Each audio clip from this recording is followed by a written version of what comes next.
Thank you, Ron, for a wonderful presentation. For the following discussion, I'm very happy to have Professor Anat Levinstein, Vice Dean of the Faculty of Medicine, and Cindy Fox, Chair of Ophthalmology at the Sackler Faculty of Medicine at the Tel Aviv University, the Chairman of the Division of Ophthalmology at the Tel Aviv Medical Center, President of the Israeli Ophthalmological Society, and recently one of the power list of the ophthalmologists. As we do in Israel, we will keep the less formal way, and for the purpose of this discussion, we'll use first name basis. Anat, great having you here. Great to be here, Susanna and Ron. Anat, one of the unique trends that we find in Israel is defense technologies that are translated into medical applications. Bionics is one of them.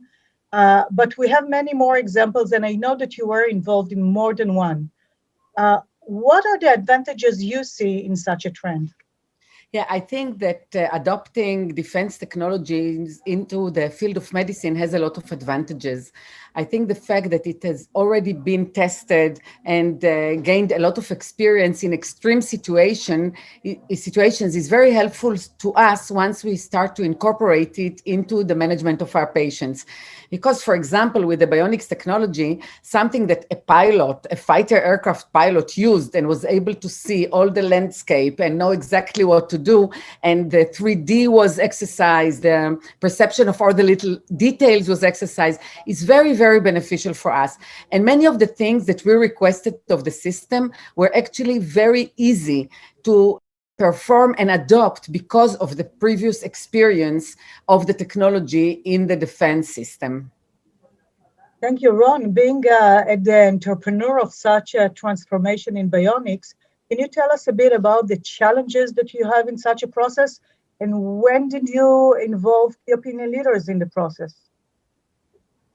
Yes, I think the biggest challenge is by taking a super detailed high-end technology that was invested with a tremendous amount of effort and resources and was designed to pilots and aviation and adapted to the medical field. So with the maturity also comes the challenge. There is a lot of temptation to take things as is, because it works great for pilots. But there is obviously a gap of needs that we do not fully understand from the point of view of the surgeons.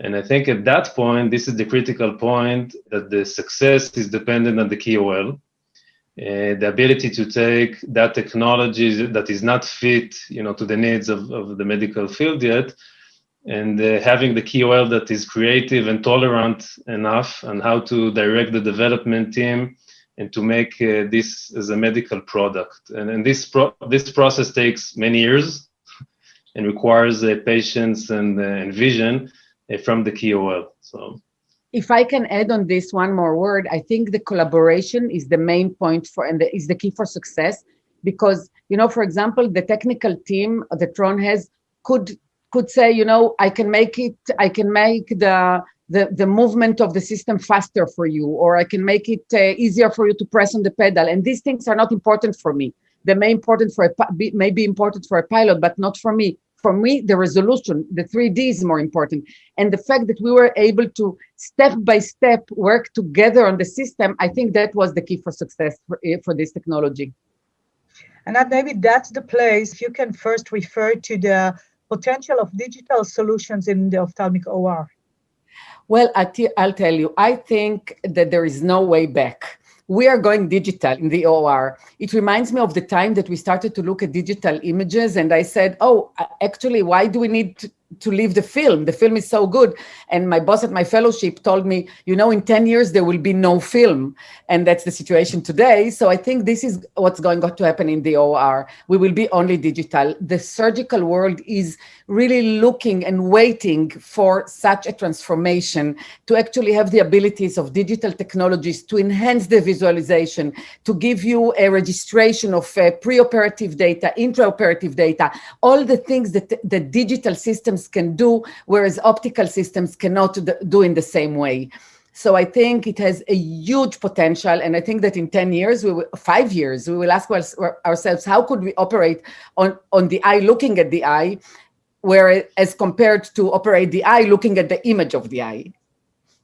Ron, do you hear that from many doctors around the world? Are there specific markets that are more excited towards such a technology? Yeah, I completely agree with Anat. First of all, I think that probably today all the markets are pretty much engaged in the digital solution direction. Obviously, we were headed directly to US and Europe, Western markets, but we see it globally from the entire world. And completing also the picture and looking it from the point of view again of the cockpit, because we're from aviation originally. So wrapping it up, I can say that like we did many years for aviation and created the cockpit and gave the pilot, I'm dividing it to three parts. Visualization, seeing better images, in ophthalmic, control that the surgeon will have, like the pilot, and control of the system, the data, and the information availability and usage. If it's an existing data or guidance data, but it's very, very critical to have all of these working together.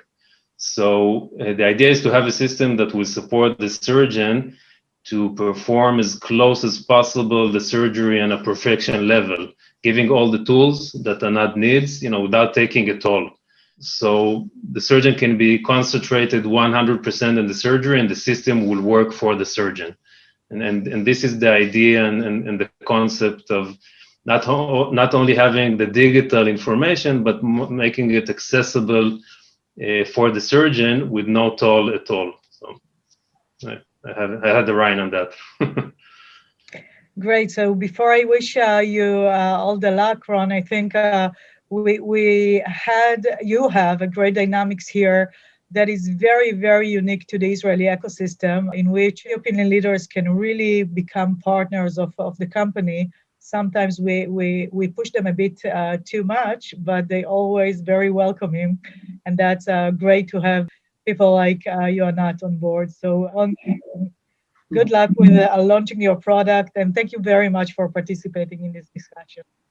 Thank you for the opportunity. Thank you for inviting us. Yes, thank you. Thanks.